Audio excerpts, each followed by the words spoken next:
যেটা প্রশ্ন আপনারা করলেন সাংবাদিক হিসেবে, যে খালি মেশিন, খালি বিল্ডিং, খালি শয্যা নয়, এর পিছনে মানুষও দরকার, ঠিক।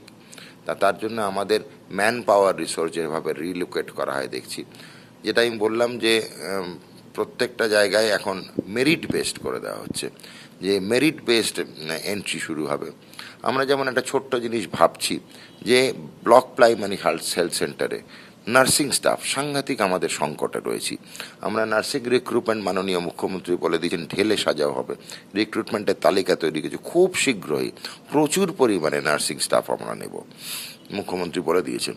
এবং যদি আমরা দেখি যে লোকালি ধরুন block primary health centre, primary permanent posting একজন কি দুজন আমরা নার্সিং স্টাফ পেয়ে গেলাম, তাও আমাদের অপর্যাপ্ত। লোকালি প্রচুর নার্সিং স্টাফ আছে, নার্সিংহোমে তারা ডিউটি করে, তাদেরকে আমরা কন্ট্রাক্টে এখানে নিয়ে নেব, যাতে লোকালি মানে গোয়িং ভোকাল ফর লোকাল।